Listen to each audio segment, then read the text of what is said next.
Здраво на сите, добре дојдовте во 10-тата епизода од втората сезона на Издиши се, подкаст за поправка на секојдневното расположение. Низ процесот на животот, како што растеме и созреваме, сведоци сме на различни настани кои ставаат некакви траги врз нас. Тие настани не секогаш се среќни и убави. Понекогаш знаат да не потсетат и на некои потиснати емоции и мисли кои што сакаме да ги заборавиме. Таквите чувства кои ни поминуваат низ главата, често пати ни влијаат врз нашето целокупно функционирање во текот на животот, фокус на реалноста и на нашите планови за иднината. Иако во тие моменти се трудиме да ги заборавиме, сепак тие мисли и чувства имаат оставено некаков траен белег врз нашиот животен процес. Пред да ја најавам мојата денешна гостинка, би сакала да ве потсетам дека може да го користите кодот за попуст при закажување на разговор со било кој психолог достапен на платформата Разговор МК. За да може да го искористите кодот со 15% попуст, ќе мора да ја симнете апликацијата на Разговор МК на вашите мобилни уреди и при резервација да го запишете кодот Издиши се 15. Кодот го имате и во описот на оваа епизода. Исто така, нашите пријатели од Себеслужувалка имаат супер понуда за сите средношколци и студенти. При закажување на разговор со било кој психотерапевт од тимот на Себеслужувалка добивате 15% попуст. А моја денешна гостинка е лиценцираниот психолог и психотерапевт Розалија Секуловска. Со неја ќе зборуваме за травма и PTSD или посттрауматско стресно нарушување. Розалија, здраво, добре дојавте во новата сезона на Издиши се, како сте? Здраво, добро ве најдов, супер сум и благодарам на поканата. На почеток да им објасниме на нашите гледачи што е всушност травма. Често пати во говорот луѓето знаат да го спомнуваат зборот травма да се користи, колку сум истравматизиран, ова за мене беше травма. Меѓутоа, во вистинска смисла на зборот, траумата е нешто многу посериозно, нешто многу подлабоко, кое што може секому од нас да ни се случи, без разлика во која животна фаза сме, дали сме во периодот на зрелоста, адолесценцијата и на старите луѓе и на децата може да им се случи травма. Буквалното значење на зборот травма потекнува од грчкиот збор кој што значи рана. И во медицината, ако се направи рана на ткивото, после тоа останува лузна. Меѓутоа, пред да остане лузна, потребно е да помине време за да се залечи таа лузна. И метафорички кажано, колку е длабока таа лузна, колку е поголема таа рана, толку ќе биде и подлабока самата лузна.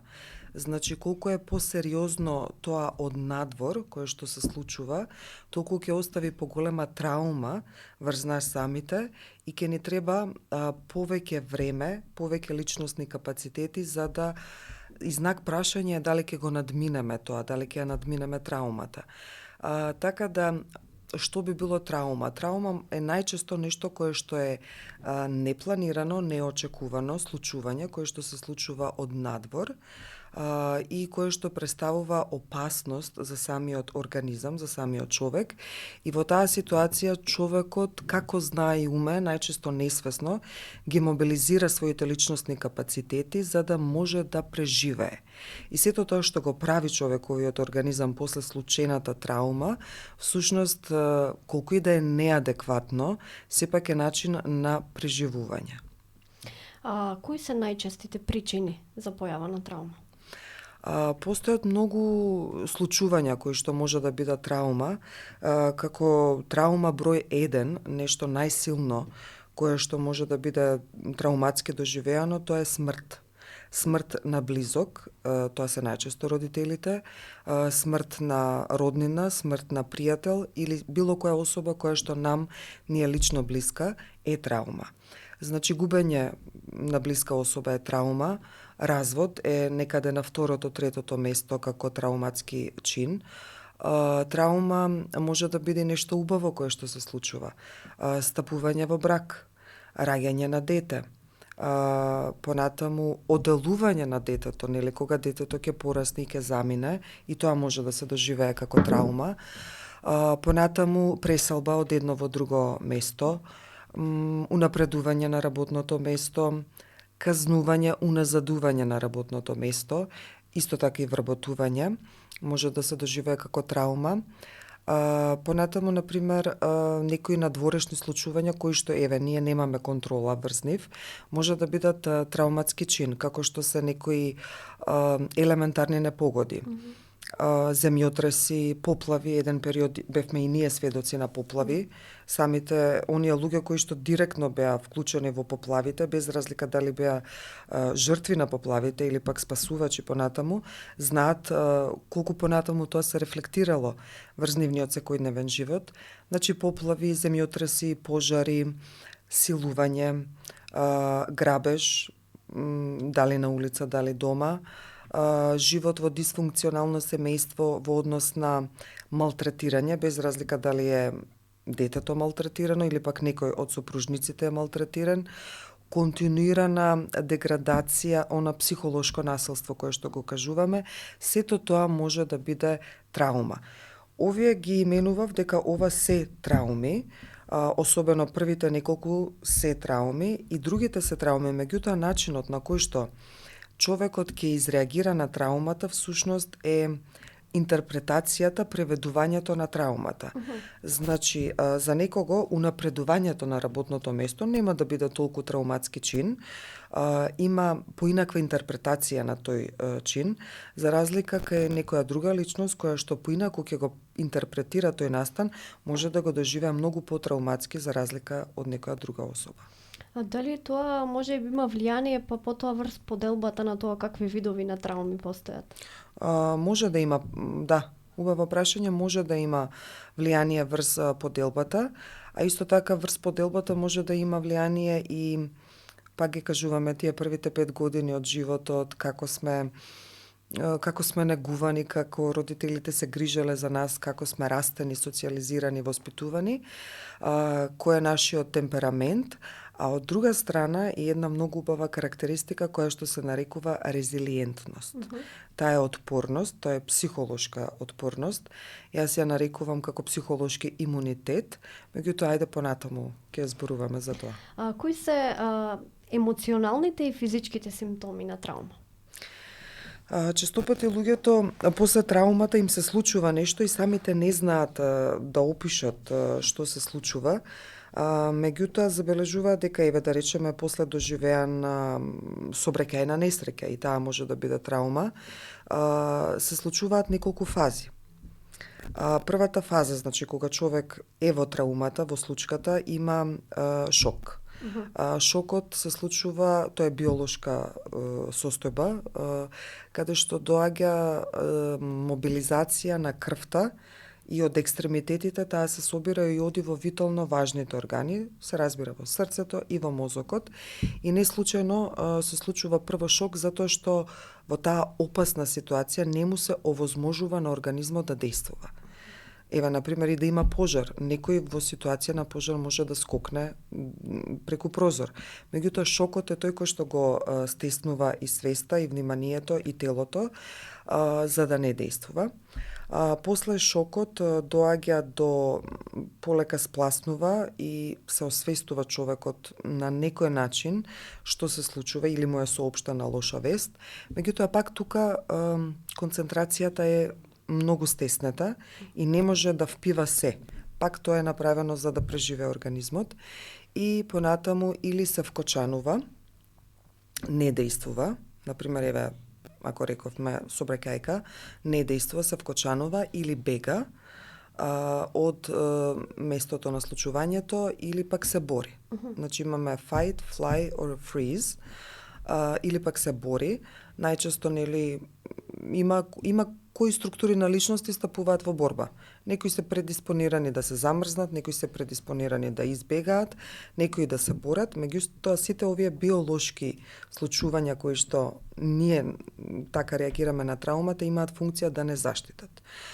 Во однос на симптомите понатаму се случуваат кога веќе ќе се интерпретира траумата, кога веќе ќе помине некое време и кога веќе мозокот ќе може да го обработи тоа што му се случило и доаѓа, значи, еве да речеме, ако зборуваме за когницијата, во област на когнитивните способности доаѓа до пад на концентрација, намалена хипервигилност, намалена можност да се менува концентрацијата од една тема на друга тема. Во однос на емоциите, тага, разочараност, повлеченост, страв, континуиран страв, една состојба на згрченост во однос на исчекување дека нешто лошо ќе се случи. Затоа кажуваме дека може да се случи анксиозност, панични напади или пак генерализирано анксиозно расстройство кога личноста едноставно исчекува нешто лошо, меѓутоа не знае што лошо, но знае дека нешто лошо ќе се случи. Во однос на другите симптоми, луѓето кои што доживеале траума знаат да сонуваат. Например, ако е загуба на личноста, да ја сонуваат личноста која што ја загубиле, ако е, да речеме, силување, ако е пожар, да имаат како флешбекови да им се случуваат и најаве и во сон.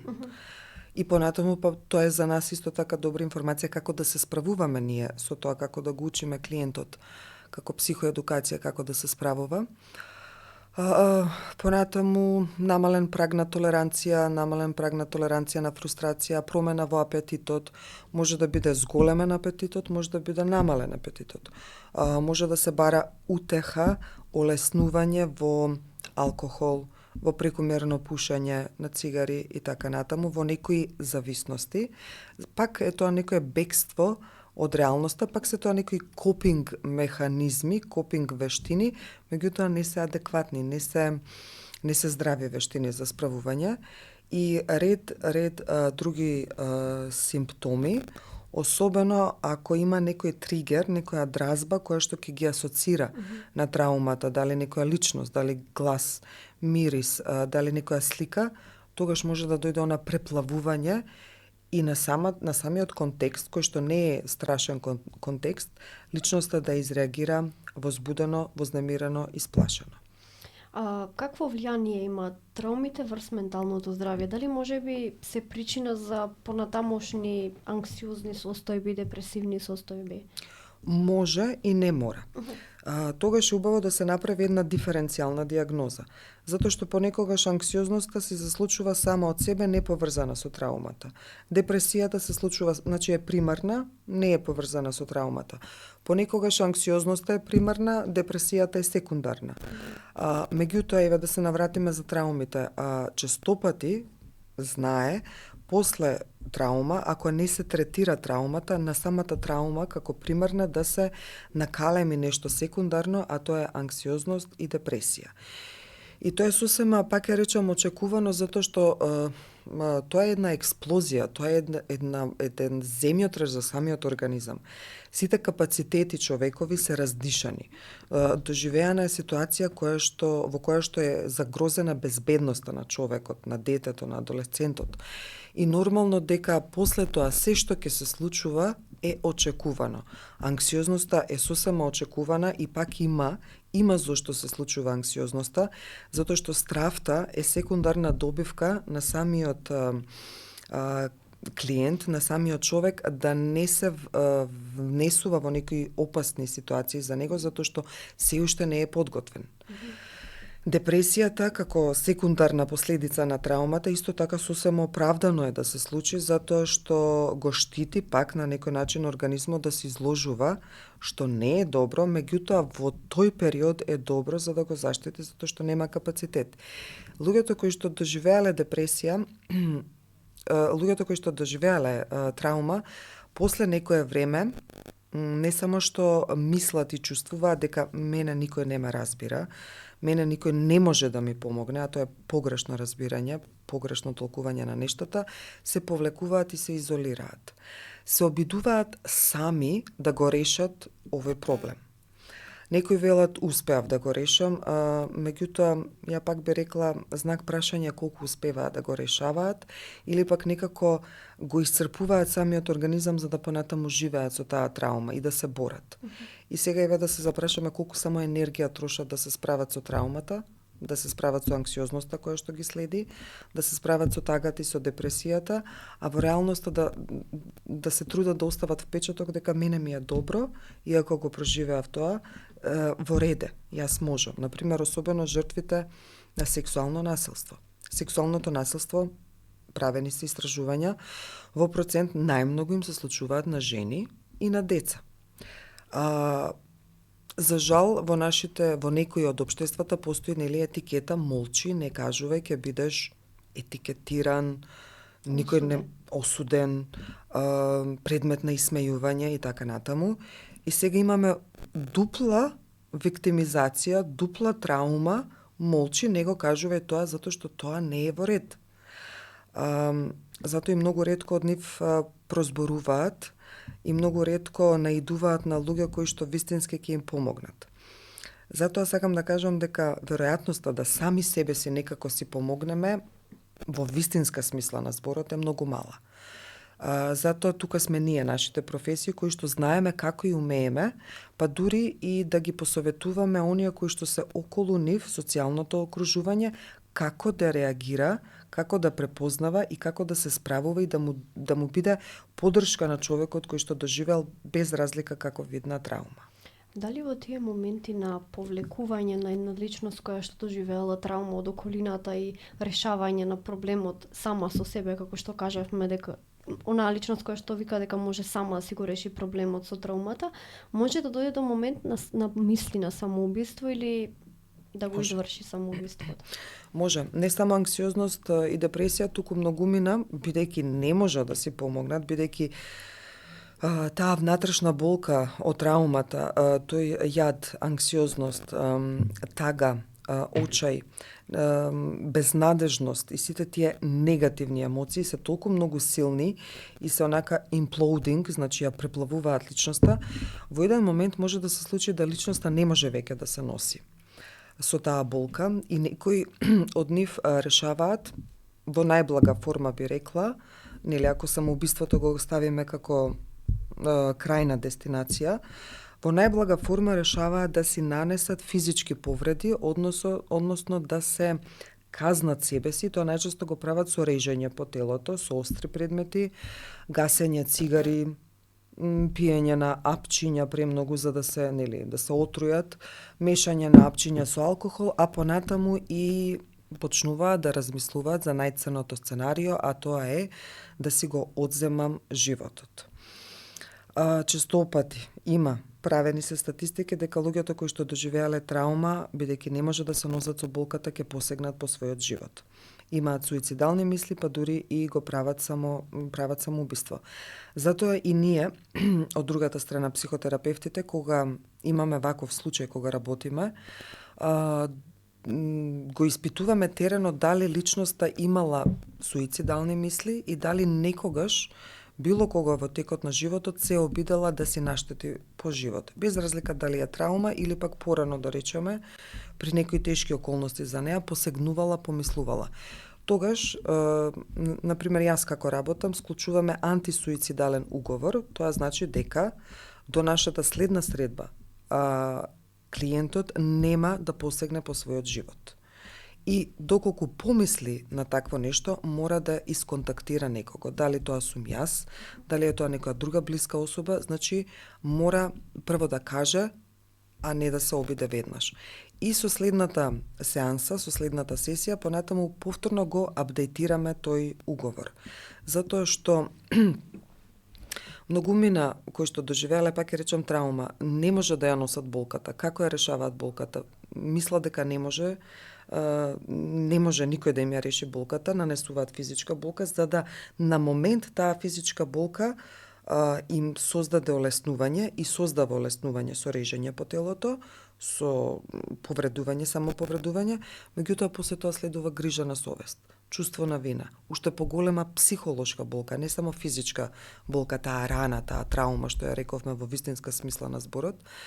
И за жал некои, доколку не успеваат да побараат помош или некој од околината да ги види и да ги упати да побараат помош, за жал можат да завршат трагично.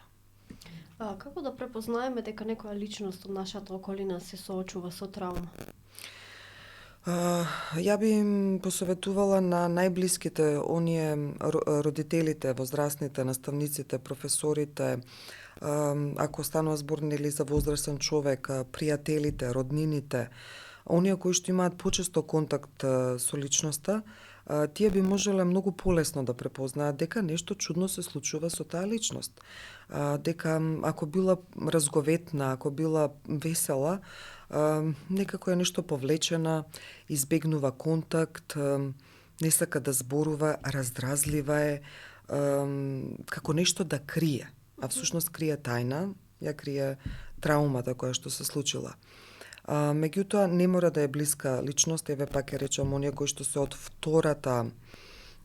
вторите линии, значи оние кои што се соработниците, професорите, наставниците, значи не се примарните агенции на социјализација, може да забележат, нели, почудното однесување. Ако е дете, децата не можат тоа да го вербализираат, не знаат да го вербализираат, затоа што нормално не се когнитивно и емотивно зрели, меѓутоа тоа ќе го покажат многу убаво преку однесувањето.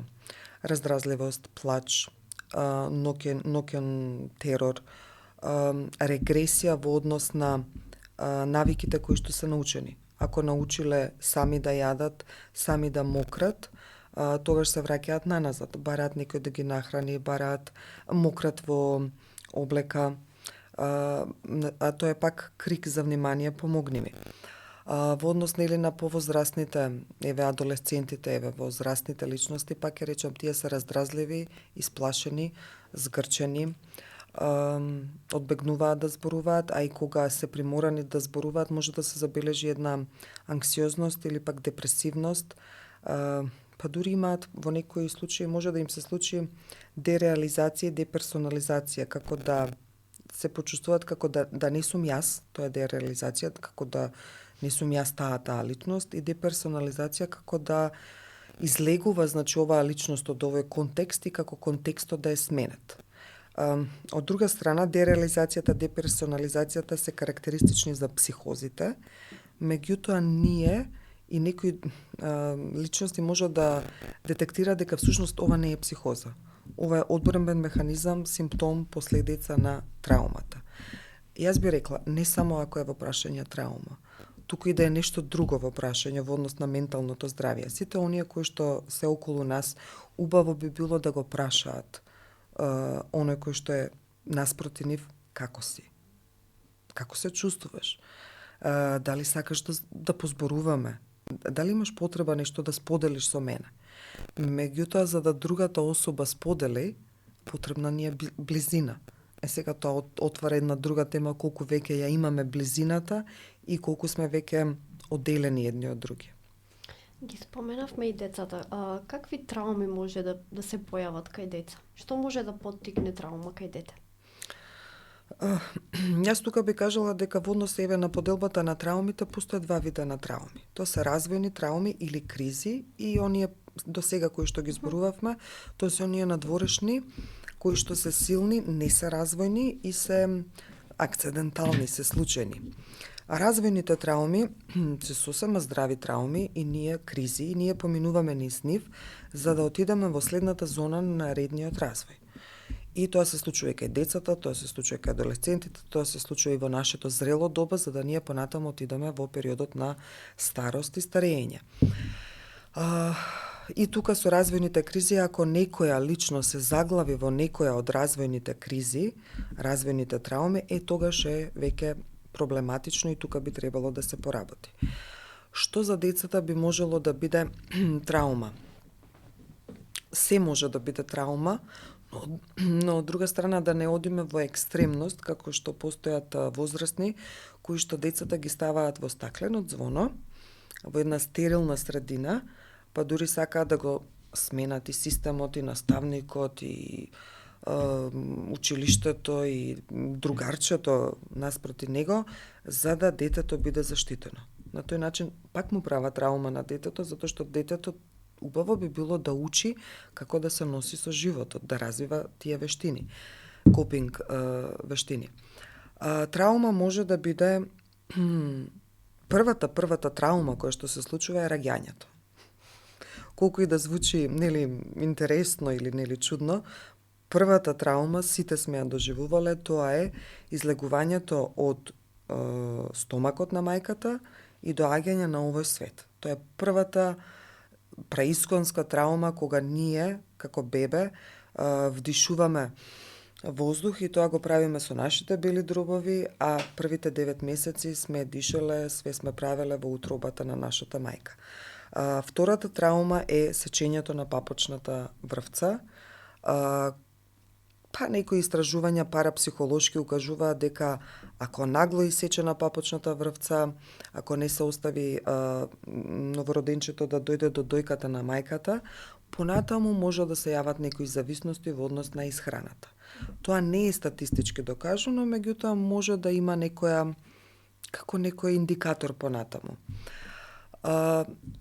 Рековме трауми за деца, па дури нели ако породувањето е тешко, ако има заглавување во каналот, ако има нели некои други последици во однос на породувањето, тоа може исто да бидат првите трауми. И тоа е веќе една парапсихологија, една друга тема, која што е исто многу интересна тема. Траума може да биде одвојување на детето понатаму од родителот, тргнувањето во градинка. Меѓутоа, ја пак ќе речем да не одат родителите до екстремност. Тоа знае да биде и здраво, и тоа е здрава сепарација, за да не дојдеме во спротивност до симбиоза, кога две особи се едно, а не треба да се едно. Дали детето тоа ќе го доживее како траума, кога ќе тргне во градинка, кога ќе тргне во училиште, кога ќе биде оставено во непозната просторија, родителот ќе замине, многу зависи од социоемоционалното врзување, а тука е пак родителот. Какво ќе биде социоемоционалното врзување зависи од тоа какво јас сум научила да имам социоемоционално врзување од моите родители, а тие го научиле од нивните родители. Тука може да зборуваме за трансгенерацијско пренесување на трауми. Родителите кои што се повеќе плашливи, кои што кажуваат немој тоа, пази тоа, ќе паднеш, не оди таму, му даваат порака на детето дека светот е едно опасно место и тоа дете е во грч и тоа дете понатаму на некој начин ги учи стравовите. Тие трансгенерацијски стравови, па понатаму и трауми. Истрауматизирана мајка, татко може да го истрауматизира своето дете. Без разлика дали во минатото доживеала, родителот доживеал напуштање од своите родители, депривација, насилство и така натаму, понатаму тој може да биде првиот исто така извор на травматизирање на детето. Тоа особено се случува во дисфункционалните семејства, каде што постои психичко, физичко, сексуално, трудово злоставување, искористување на децата. Тоа е сериозна траума и тука веќе во однос на законот за семејна заштита, тука треба многу убаво да се разгледуваат тие работи. Па јас сум дури за одзимање на родителското право, како што е во развиените држави.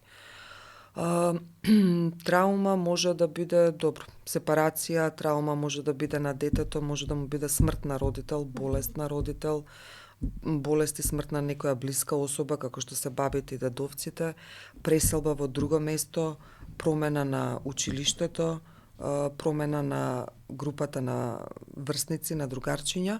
Меѓутоа, пак ќе речам, дали и колку тоа ќе биде траума, зависи како детето тоа ќе го преведе, како тоа ќе го интерпретира во својот склоп. Кои методи и техники помагаат во облажување на последиците од траума? Јас би ја фатила траумата и би работела со неа, а во однос на облажување, да, убаво е прво да се облажи, за да се смири самиот човек, за да може да прима. Би им препорачала, например, како методи и техники, не само за траума, меѓутоа и за траума, да водат дневник, да пишуваат, тоа е таа терапија со пишување. Дали тоа ќе бидат нивните мисли, дали тоа ќе биде нешто било што сака да го напише, слободно, нека го пишуваат.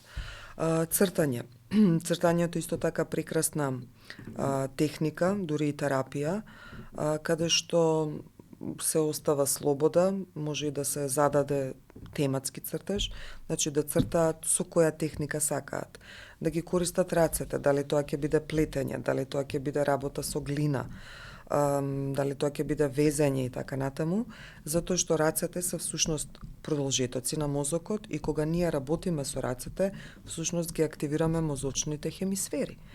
И тука покренуваме и сосема други процеси. Музика. Слушање на музика, каква музика сака. физичка активност, без разлика каква и да е физичка активност, секогаш е добредојдена затоа што за време на траумата мозокот е толку многу комплексен што може да го потисне случувањето во несвесниот дел. И истравматизираниот лик да не се сеќава на целиот настан, значи може толку многу силно да го потисне, или пак да се сеќава на фрагменти од настанот и да има дупки. Тоа е таа трауматска капсула која што го штити човекот. Значи тоа што се случило и пак ќе речем има заштитна функција. Меѓутоа кога понатаму ќе функционира и ќе дојде пак во дразба со нешто кое што ќе го потсети, може да се активира тоа. Или пак не мора да се активира. Често пати се случува девојки кои што биле жртви на сексуално насилство во детството, тоа да го потиснат и да не се сеќаваат, или пак на фрагменти да се сеќаваат и да не знаат дали тоа е сон, дали тоа го гледале на телевизија, дали некој тоа им го раскажувал или навистина им се случило. Еве гледаме колку одбрамбениот систем е силен. И понатаму кога ќе дојдат во контакт со партнер, да не се чувствуваат лагодно, да имаат некои флешбекови, едноставно да имаат некој проблем. Не мора да значи, меѓутоа во некои случаи често пати се случува да кога ќе почнеме да копаме, да откриеме дека или било жртва личноста на сексуално насилство или гледала некое насилство и така натаму. Значи, во однос на тоа што може да направат, слободно нека пишуваат, слободно нека слушаат музика, нека пеат, нека го артикулираат тоа кој што им доаѓа. Медитација, јога, некои исто така ако се религиозни личности, ако имаат потреба да отидат во црква. Понатаму цртањето, пишувањето, поминувањето на време во природа и така натаму. А од друга страна јас би рекла исто така и да бидат свесни, тоа е таа телесна терапија, меѓутоа тоа е наша работа, но да бидат во најмала рака свесни што се случува со телото. Зошто јас сега забрзано дишам? Тука има и вежби за дишење. Како да дишат? Колку да дишат, како да прават паузи во однос на внесување на воздухот, задржување на воздухот, па понатаму полека и бавно издишување на воздухот, за да исто тука се случуваат некои биолошки процеси, за да се опушти самиот организам. Сега би сакала малку да позборуваме за PTSD или посттрауматско стресно нарушување. Што всушност представува PTSD? Посттрауматското стресно расстройство, PTSD е нешто, да речеме, посериозно од траумата и може да ја поделиме PTSD состојбата според диагностика, според класификација во 3 вида на PTSD. Првата е акутна, која што ќе се јави некаде околу 3-тиот месец откако се случила траумата. Значи потребно е да се случи травма за да понатаму се развие или не се развие PTSD. Не секоја траума се развива во PTSD, меѓутоа може да се развие. Ако се развие во првите 3 месеци, имаме акутно PTSD, ако се развие некаде после 6 месеци, имаме хронично PTSD, а дури веќе може да се случи и после 1 година да се случи посттрауматско стресно расстройство, тогаш имаме одложена посттрауматска стресна реакција. Што всушност тоа значи, како да го разбереме тоа? Тоа значи дека, например, PTSD-то често пати може да се случува кај луѓето кои што биле воени лица, кои што биле во војна. Имале, нели, вооружени напади, биле сведоци или пак биле жртви на војна, да се носат со таа траума, вознемирени се, раздразнети се и ги имаат сите симптоми од траумата, меѓутоа после некое време ги имаат флешбековите.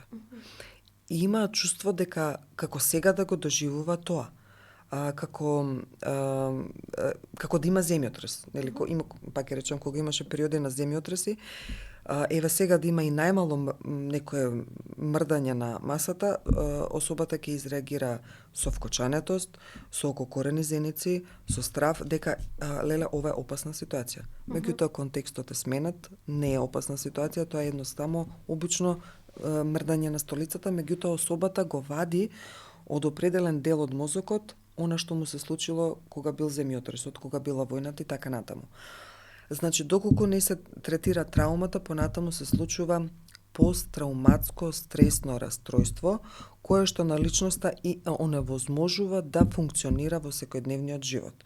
И уште повеќе ги троши своите личностни капацитети и пак тука се сите оние симптоми од траумата, меѓутоа се многу позасилени, особено дисоцијацијата и дереализацијата и деперсонализацијата.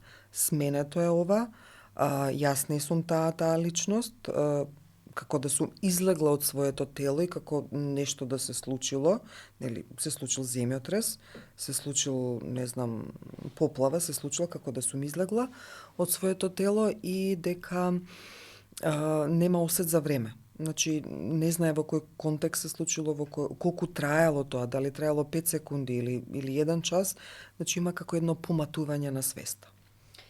Дали лицата кои имаат PTSD имаат потешкоти во извршување на секојдневните активности? И какви потешкоти имаат во извршување во совкупното секојдневно животно функционирање.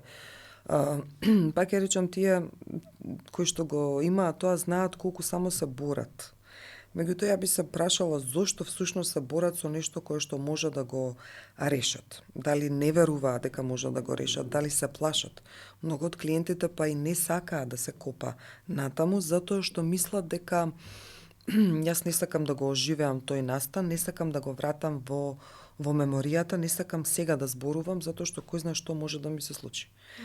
Не може ништо полошо да се случи од начинот на кој што сега тие го живеат животот.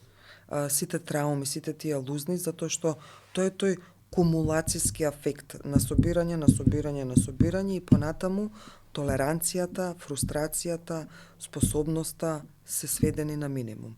Човекот ги троши своите резервоари. Па нормално дека после PTSD кој знае колку ќе биде ефективен во однос, ќе се накалеми анксиозноста, ќе се накалеми депресијата.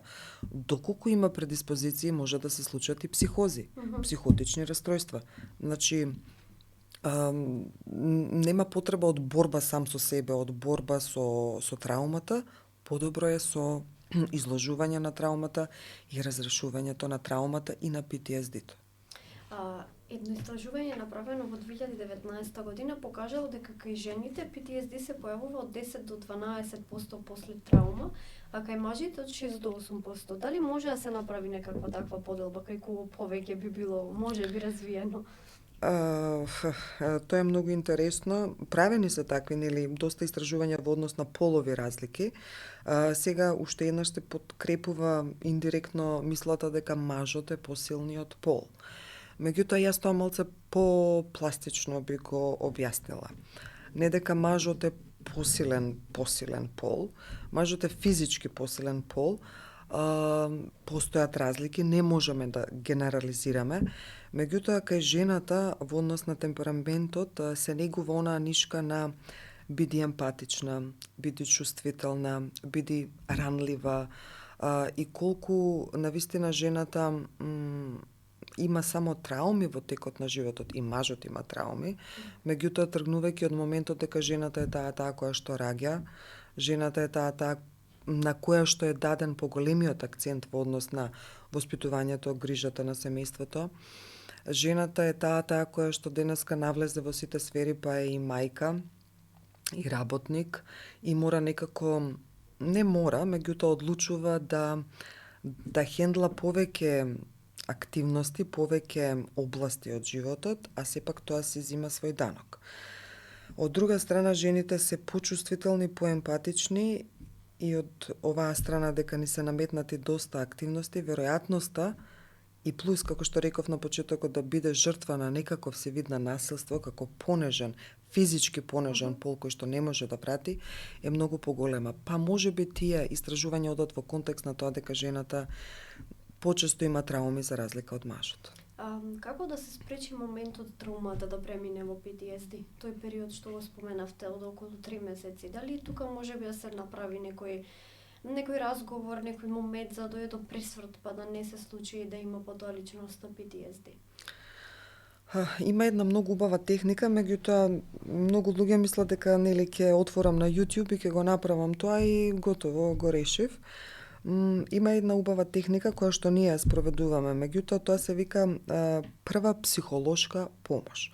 Луѓето кои што биле изложени на траума, во рокот 24 до 48 часа, значи во рокот првиот и вториот ден, додека се уште не се складирале тие информации во мозокот, тие ќе се складираат, меѓутоа ќе се складираат онака како што мозокот ќе ги преработи. Во овие 2 дена максимум да дојде кај нас, да овозможиме, тогаш не се прави психотерапија, туку тогаш само гласно го вербализира човекот тоа што му се случило, како се чувствувал и што видел. Не интерпретираме, не елаборираме, не копаме длабоко, затоа што на тој начин со неговата вербализација ние му даваме информација на мозокот да ги раздели чувствата, мислите и сензациите во телото и како такви да се складираат онаму каде што треба, а не како траума да се складираат во мозокот и понатаму да направат проблем. Значи, тоа е една техника да се што побрзо да се изреагира за да се направи прва психолошка помош.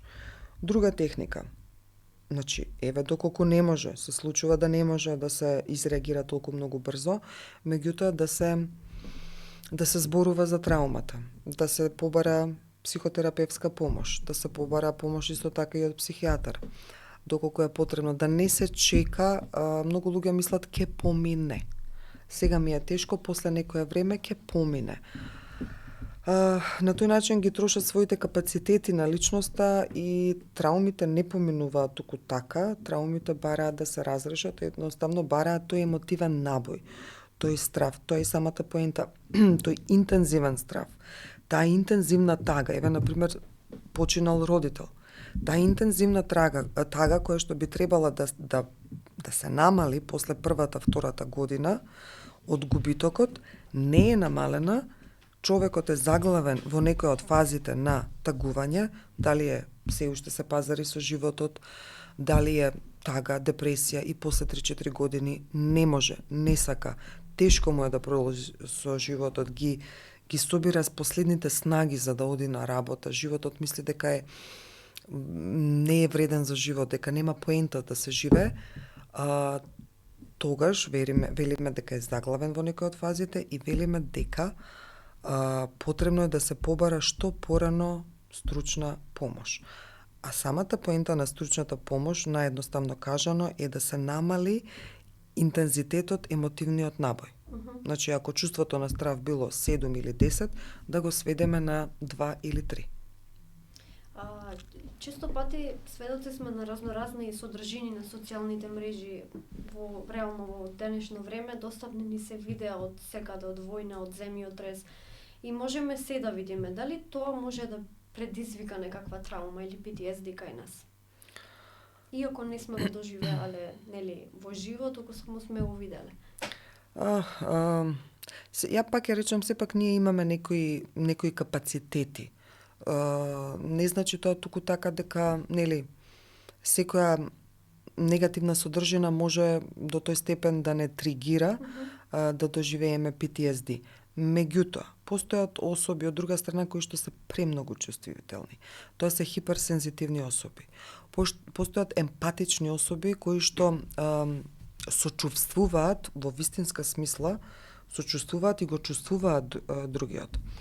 Постојат личности кои што во текот на некои 6 месеци, 1 година се раздразнети, без разлика дали изгубиле работа, без разлика на кои животни околности и случувања, им се намалил прагот на толеранција на фрустрација, па сето она кое што го гледаат на телевизија или хронично бомбардирање како што беше со COVID, влевање на страв, набој, хронично војна, што се случуваат војните, човекот може да си не баш како траума, меѓутоа може да не да биде истравматизиран, туку да биде под еден набој, еден кумулацијски страв дека тоа може и мене сега да ми се случи. Војната може и тука да дојде, војната може, кој знае што ете, и тие загубиле родители, може и мене да ми се случи така натаму. Така да, многу е важно да се почитуваат, ако се почитуваат оние граници забранета содржина за деца помали од таа и таа возраст, да се гледаат во присуство со родител или старател, затоа што не случајно има некои содржини кои што се забранети за определена возраст, затоа што сепак се интензивни, јаки и не се соодветствени за помалата публика. Каков е психолошкиот пристап кон клиентите кои се соочуваат со траума или PTSD и колку често се користи медикаментозна терапија? Во однос на медикаментозната терапија, во однос на фармакотерапија, тоа се психијатрите кои што ја препишуваат таа терапија. Ние психотерапевтите не препишуваме терапија, ние работиме на друг начин, меѓутоа, мојата пракса покажала дека навистина е потребно медикаментозна терапија. И пак ќе речам, тоа го оставаме на психијатрите, меѓутоа искуството не научило дека за вакви случаеви потребни се анксиолитици, значи тоа се лекарства кои што го намалуваат стравот, антидепресиви доколку се развие депресија. Понатаму, бидејќи сонот знае да биде проблематичен, неквалитетен, неуреден, човекот утре дента да се чувствува уморно и изнемоштено, тогаш се препишуваат од страна на психијатарот лекарства во однос на спиење, меѓутоа и тие знаат колку не премногу долго еден определен период лекарствата за спиење и понатаму стабилизатори во однос на самата состојба на организмот. Пак ќе речам, тоа е психијатарски оддел. Во однос, и јас го поддржувам тој дел, кога е навистина потребно да се препишат лекарства, затоа што јас како психотерапевт, кога работам со личности кои што имаат траума или PTSD, доколку личноста е вознемирена, таа не може мене да ме прими. Таа не може да резонира, таа не може да ме разбере, што е сосема оправдано, ниту пак ќе може да продуцира одговор, а понатаму нема да има ефект. Едноставно, како да речам, џабе ќе доаѓа. Затоа потребно е да се сталожи малце, да може да биде приемчива личноста и понатаму започнуваме со психотерапија. Најдобра се покажала когнитивно-бихевиор психотерапијата, меѓутоа пак ќе речам, клиентите знаат да се врзат, да прочитаат ете така една психотерапија и ќе бараат сакам таа и таа психотерапија. Кај нас не се работите црно-бели, затоа што целта на секоја психотерапија е иста, меѓутоа патот по кој што ќе дојдеме е различна. Когнитивно-бихевиор психотерапијата е добра затоа што се разработува мислата, која што најчесто имаат црни мисли, луѓето со траума и со PTSD, се разработува емоцијата, затоа што мислата предизвикува емоција, емоцијата векторски ја подхранува мислата, понатаму сето тоа создава една сензација во организмот и тоа пак векторски сето тоа го подкрепува и создава едно однесување. Најчесто избегнувачко однесување. Например, ако траумата е сообраќајка, понатаму личноста има мисла дека јас можам да умрам, понатаму ако возам кола, можам да направам сообраќајка, се чувствува исплашено, има да речеме тегоби во стомакот, има зуење во главата и однесување избегнувачко. Не возам кола. Па дури кога некој друг ме вози, јас сум вознемирена. Со когнитивно бихевиор, особено со бихевиоралниот дел, каде што одиме со изложување, полека, постепено, системски го изложуваме клиентот да дојде во таа ситуација, не го фрламе нагло, туку полека, за да мозокот добие информација дека ова и не е толку опасна ситуација, затоа што контекстот е сменет. Ако јас сум доживеала сообраќајка пред 10 години, сега ова кога сум во кола е нешто сосема друго. Меѓутоа тоа е процес, тоа е бавно, тоа е полека. Когнитивно бихевиор со бихевиорални компоненти, соматизација, значи телесната психотерапија, каде што имаме регистрирање во телото каде го чувствувам, стапи во контакт со тоа што го чувствуваш, и исто така имаме имплоудинг, зголеми го тоа што го чувствуваш. Имаме други техники, ево сега да не ги кажувам сите, и ЕМДР, психотерапевската алатка е многу добра. Тоа е многу добра техника, каде што всушност имаме самата поента е да се врати самиот настан, тој што се случил не е битно пред 5, пред 20, пред 40 години, го враќаме сега, го враќаме човекот која емоција ја имал тогаш, каде во телото го чувствувал тоа, која сензација ја чувствувал, набојот го детектираме и со движење на рацете всушност предизвикуваме активирање на левата и десната хемисфера за да може сега мозокот после толку многу време повторно, меѓутоа на друг начин да го обработи тоа што му се случило. И верувајте, јас тоа го работам и е многу интересно и е многу... Од самите клиенти добивам многу позитивен фидбек. Некои на почетокот се борат, не сакаат, нормално, имаат отпори, а понатаму кога ќе се намали набојот, успеваат да го обжалат процесот. Тоа е тоа, да ја надминат тагата, например, од загубата на личноста, од несреќата, од кои да се другите травматски или случувања и едноставно се чувствуваат многу полесно. После тоа се отвара животот онаков каков што е, многу полесен, без травма. Ваши препораки за поттикнување надеж, за екнување и грижа за себе кај лицата кои се соочуваат со травма или PTSD? Ете, јас ја напишав книгата Надеж, може понатаму да ја донесам. Надежта е нешто кое што е движечка сила. Надежта е создадена од 3 компоненти, од цел, значи сите ние убаво е да имаме цел во животот. И без разлика во која област ќе ја дефинираме целта, тоа зависи од возраста, зависи нели од нашите аспирации. Понатаму после тоа потребна е волја, значи да сакаме да ја постигнеме таа цел и да имаме мотивација. Мотивацијата флуктуира, мотивацијата некогаш ја има, некогаш ја нема.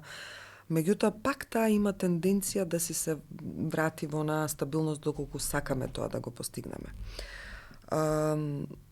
Јас би рекла вака, еден мој учител, во машки род кажувам, меѓутоа таа е жена, психотерапевт од Хрватска, не прашуваше пред многу години што е за вас живот. И ние млади, амбициозни, идни психотерапевти баравме некоја филозофска мисла, се консултиравме меѓу себе половина час да најдеме дефиниција што е тоа живот и сите кажувавме толку прекрасни тези, дефиниции што за нас представува животот и така натаму. И таа така жена во години не слушаше, се дивеше на нашите размислувања и кажа дека тоа не е живот. Според неа, животот е збир на случувања, каде што имаме многу различни случувања. Претежно имаме неудобни случувања и тука таму некаде ќе се случат некои убави случувања. И затоа поентата е дека сите тие неубави случувања кои што се со најразличен интензитет, убаво е да се носиме со нив, да не паѓаме, па јас би рекла дури и да паднеме, да се исплачеме, да се изљутиме, меѓутоа понатаму да најдеме поента, да најдеме цел, да најдеме надеж, зошто понатаму да го продолжиме животот, не ради реда, не да живуркаме, туку да живееме со полни гради. Доколку не можеме сами да побараме помош, да побараме поддршка, не мора тоа секогаш да сме ние. Тоа може да биде пријателот, тоа може да биде брачниот партнер, тоа може да биде нашето дете, родителите, братучедите, значи оние, социјалниот контекст, да му подаде рака, да ни подаде рака за да можеме понатаму, бидејќи ние сме социјални битја, да можеме понатаму да функционираме. Значи, животот не е розов, животот не е ни црн. Животот ги има сите нијанси, сите бои ги има животот, во определени периоди има вакви, такви, онакви нијанси, меѓутоа животот е навистина убав да се живее. Затоа вреди да работиме на себе, работата на себе е цел живот, кој колку сака, кога сака и ние сме оние првите кои што легнуваме со една мисла, со едно чувство и утре ден да го започнуваме животот со таа мисла, со тоа чувство. Доколку тоа не ни прија, убаво е да поработиме на тоа. Розалија, ви благодарам на гостувањето. Благодарам и вам. А вие, драги гледачи, не заборавајте дека се што сте доживеале во минатото и она што ќе го доживеете во иднина е дел од процесот на животот кој мора да го поминете. Со работа на себе, вложување во своите чувства и мисли, може да ги надминете сите ваши негативни мисли и да се соочите со нив. Би сакала да ве потсетам дека може да го користите кодот за попуст при закажување на разговор со било кој психолог достапен на платформата Разговор МК. За да може да го искористите кодот со 15% попуст, ќе мора да ја симнете нивната апликација на вашите мобилни уреди и при резервација да го запишете кодот издиши се 15. Исто така нашите пријатели од себе служувалка имаат супер понуда за сите средношколци и студенти. При закажување на разговор со било кој психотерапевт од тимот на служувалка добивате 15% попуст. За крај би сакала да додадам дека не сте сами и секогаш може да се потпрете на сигурно рамо, а тоа е она на психолозите и психотерапевтите. Тие ќе ве насочат како да се изборите со сите ваши животни ситуации.